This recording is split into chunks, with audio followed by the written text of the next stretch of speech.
दुपारची वेळ असो किंवा संध्याकाळची वेळ आपल्याला काहीतरी कुरकुरीत असं खमंग असं खावंसं वाटतं। तर त्यासाठीच आज आपण एकदम घरगुती साहित्यात झटपट असा एकदम साध्या सोप्या पद्धतीने भडंग कसं बनवायचा ते बघूया। यामध्ये जे मसाले वापरलेत ते आपण घरातलेच उपलब्ध असणारे वापरलेत। कुठलाही जास्तीचा मसाला आपल्याला यात वापरायचा नाही। तरी सुद्धा आपला भडंग इथं खमंग कुरकुरीत असा आणि एकदम चविष्ट असा बनून तयार होईल। तर तुम्ही बघू शकताय भडंगला रंग पण किती सुरेख आलेला आहे, मसाल्याचं छान असं कोटिंग पण आलेलं आहे। तुम्ही हा मुलांना पण शाळेमध्ये खाऊ म्हणून डब्यामध्ये देऊ शकता आणि तुम्हाला सुद्धा आदल्यामधल्या वेळेत भूक लागली तर तुम्ही सुद्धा हा खाऊ शकता। तर रेसिपी नेहमीप्रमाणे खूपच साधी आणि सोपी आहे, त्यामुळे व्हिडिओ कुठेही स्किप न करता अगदी शेवटपर्यंत नक्की बघा। आणि रेसिपी आवडली तर प्लीज व्हिडिओला एक लाईक नक्की करा आणि जर तुम्ही माझ्या चॅनलवरती नवीन असाल तर प्लीज चॅनलला पण सबस्क्राईब करून घ्या, म्हणजे माझ्या अशा छान छान रेसिपींचं नोटिफिकेशन लवकरात लवकर तुमच्यापर्यंत पोहोचेल। आणि साईडला असलेल्या बेल आयकॉनवरतीही नक्की क्लिक करा। तर चला वेळ न वाया घालवता लगेच रेसिपीला सुरुवात करूया। तर भडंग बनवण्यासाठी इथं मी पाव किलो एवढे चुरमुरे किंवा मुरमुरे घेतलेत। चुरमुरे आपल्याला एकदम असे कुरकुरीत पाहिजेत। तर तुम्ही बघू शकताय हे चुरमुरे आकाराने थोडेसे असे लहान असतात आणि एकदम टप्पुरे असतात।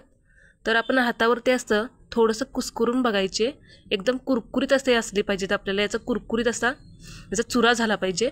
तर बघू शकताय तर हे चुरमुरे मी छान असे चाळून आणि निवडून घेतलेत, म्हणजे यामध्ये जो काही कचरा असेल तो निघून जाईल, त्यामुळे आपल्याला हे छान असे निवडूनच घ्यायचे। आता गॅसवरती आपण एखादी पसरट कढई किंवा एखादं पसरट भांडं घ्यायचं आहे। तर त्यामध्ये इथं मी अर्ध्या वाटीला थोडंसं जास्त आणि पाऊण वाटीला थोडंसं कमी असं मी इथं तेल घेतलं आहे।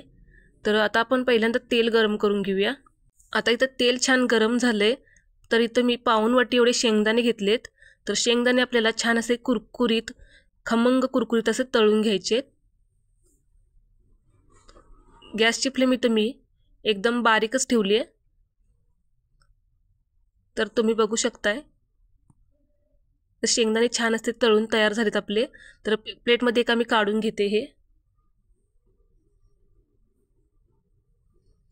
शेंगदाणे असे छान खरपूस आपण तळून घ्यायचे, कच्चे ठेवायचे नाहीत। तर इथे एक छोटी वाटी भरून मी कढीपत्ता घेतलाय। तर कढीपत्ता सुद्धा आपण एकदम कुरकुरीत असा तळून घ्यायचा आहे।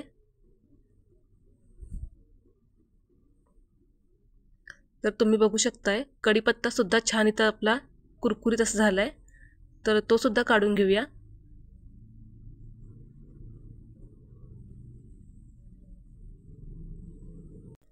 तर आता आपण लसूण घालून घेऊया। तर 15 ते 20 लसूण पाकळ्या मी इथं खलबत्त्यामध्ये असं मोठा मोठाच ठेचून घेतलाय, तर तो पण घालूया। जर तुम्ही वापरणारा लसूण थोडासा मोठा असेल तर तुम्ही इथं 10 ते 12 एवढ्या लसूण पाकळ्या वापरायच्या आहेत। तर लसूण पण आपण छान असा खरपूस तळून घ्यायचा आहे।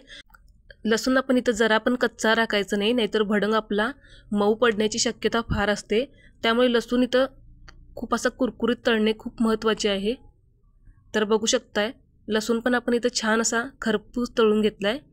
तर आता आपण यामध्ये काही मसाले घालूया।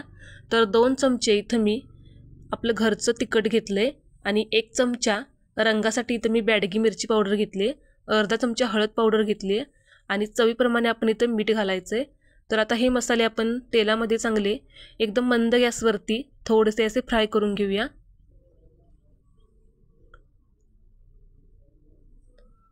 असं तेलात आपण मसाला भाजल्यामुळे छान असा भडंगला टेस्ट खूप चांगली येते। आता हे शेंगदाणे आणि हा कढीपत्ता सुद्धा आपण यामध्ये घालून घेऊया आणि परत एकदा आपण छान असं मिक्स करून घ्यायचं आहे हे, म्हणजे या कढीपत्त्याला आणि शेंगदाण्याला सुद्धा छान असा मसाला लागेल। आता इथं आपला मसाला छान तेलामध्ये फ्राय करून झालाय। आता आपण हे मुरमुरे घालून घेऊया यामध्ये। आता आपण हे सगळं एकत्र एकजीव करून घेऊया, म्हणजे छान असा मसाला या मुरमुरेला लागला पाहिजे। असं छान आपण पटापट मिक्स करून घेऊया।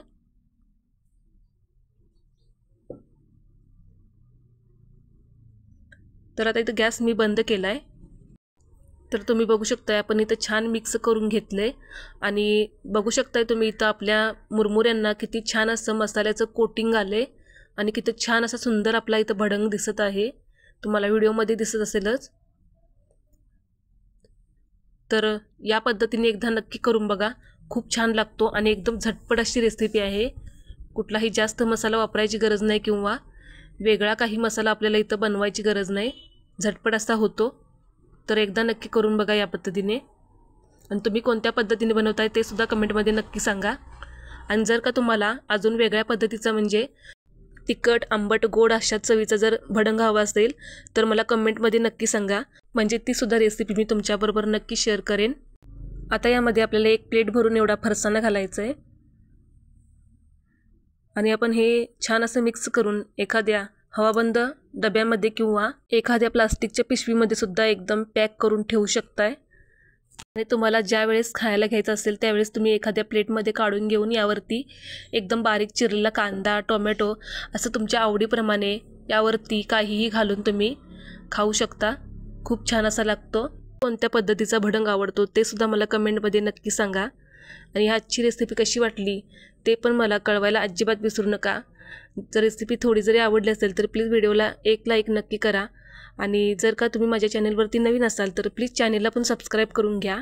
आणि हा आजचा व्हिडिओ तुम्ही तुमच्या पाहुणे मंडळींना, मित्रमैत्रिणींना नक्की शेअर करा.